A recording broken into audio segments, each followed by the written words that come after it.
Kalau kalian bercita-cita masuk ke perguruan tinggi di Indonesia, ada satu sistem baru yang wajib banget dipahami. Hari ini, kita akan kupas tuntas semuanya tentang tes kemampuan akademik atau TKA, sistem yang bakal jadi penentu langkah kalian selanjutnya.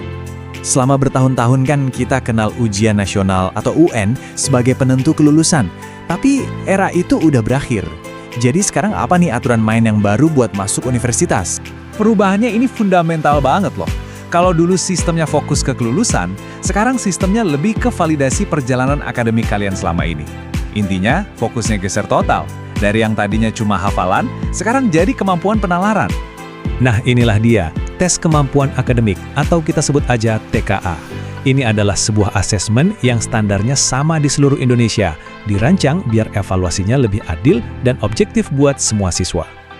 Oke, mari kita mulai dengan gambaran besarnya dulu. Sebenarnya, kenapa sih perubahan besar ini diperlukan? Apa tujuannya? Kalau kita lihat langsung dari peraturannya, tujuan utamanya itu simpel, supaya ada standar yang sama dan keadilan buat semua calon mahasiswa.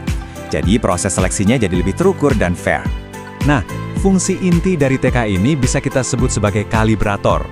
Jadi, universitas itu pakai skor TK kalian buat ngecek nilai rapor.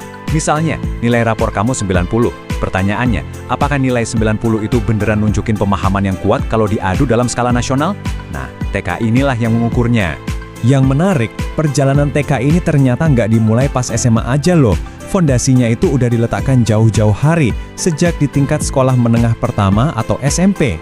Di level SMP, TKA itu fokus ke dua pilar utama yang super penting. Kemampuan memahami teks yang rumit dalam bahasa Indonesia dan kemampuan nalar matematis. Keduanya ini jadi modal dasar banget yang bakal terus dikembangkan di jenjang SMA. Oke, sekarang kita naik level ke SMA. Nah, di sini TKA jadi gerbang utama yang nggak bisa ditawar-tawar lagi buat masuk universitas lewat jalur prestasi, atau yang kita kenal sebagai SNBP. Ini saya ulang ya, biar jelas banget. Kalau kalian ada di kelas 12 dan ngincer jalur prestasi SNBP, kalian wajib punya skor TKA. Tanpa skor ini, kalian nggak bisa daftar. Ini udah syarat administrasi yang mutlak, nggak ada kompromi. Setiap siswa, mau jurusannya IPA, IPS, atau bahasa, semuanya akan ngerjain 3 mata pelajaran wajib ini. Bahasa Indonesia, bahasa Inggris, dan matematika. Ini semacam kompetensi dasar yang harus dimiliki semua orang. Nah, disinilah bagian strategisnya. Kalian bisa pilih 2 mata pelajaran tambahan yang paling sesuai dengan jurusan kuliah yang kalian tuju. Pilihannya banyak banget, mulai dari kelompok sains, sosial, sampai bahasa. Struktur ujiannya sendiri cukup jelas. Totalnya ada 5 sesi tes, 3 yang wajib dan 2 yang pilihan. Setiap sesi dikasih waktu 60 menit, jadi totalnya 5 jam. Lalu, gimana cara tes ini dinilai? Nah, ini dia yang beda. Jawabannya nggak sesederhana benar dapat 1 poin. Sistem ini pakai metode penilaian modern yang canggih, namanya Item Response Theory atau IRT. Gampangnya gini, IRT itu sistem yang menilai kalian berdasarkan tingkat kesulitan soal yang berhasil kalian jawab. Jadi bukan cuma soal kali berapa banyak jawaban yang benar, tapi juga soal mana yang kalian jawab dengan benar. Kualitas jawaban lebih dihargai di sini. Perlu diingat juga, skor kalian itu nggak langsung keluar. Sistem akan lewatin 3 tahap setelah semua peserta selesai ujian. Data dari seluruh Indonesia akan dianalisis dulu buat nentuin bobot tiap soal. Baru deh, skor akhir kalian dihitung. Nah, inilah inti dari sistem IRT. Menjawab satu soal super sulit yang cuma sedikit orang bisa jawab, itu skornya bisa jauh lebih tinggi daripada menjawab beberapa soal gampang yang semua orang juga bisa. Jadi, implikasi strategisnya apa? Jelas banget, jawab semua soal. Karena nggak ada sistem pengurangan poin, jangan pernah sekalipun ngosongin jawaban. Kalau dikosongin, udah pasti nilainya 0. Kalau nebak, kan seenggaknya masih ada peluang benar. Oke, tahu aturannya itu satu hal. Tapi gimana cara memenangkan permainannya?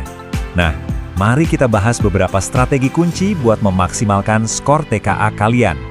Soal-soal TKA itu sering pakai format pilihan ganda yang kompleks. Kuncinya adalah jangan buru-buru. Coba perlakukan setiap pilihan jawaban itu sebagai pernyataan benar atau salah.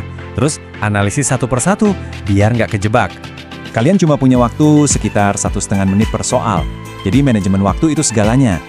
Coba deh terapin metode ini. Di putaran pertama, sikat semua soal yang gampang. Putaran kedua, baru kerjain soal yang lebih susah. Dan yang penting, sisain 10 menit terakhir buat ngecek ulang dan pastiin semua soal udah keisi. Terakhir, yuk kita tarik kesimpulan dan pahami kenapa pergeseran sistem ini begitu penting. Seluruh sistem TKA ini pada dasarnya dirancang buat satu hal, mencari siswa yang nggak cuma hafal, tapi yang beneran bisa bernalar, menganalisis, dan memecahkan masalah.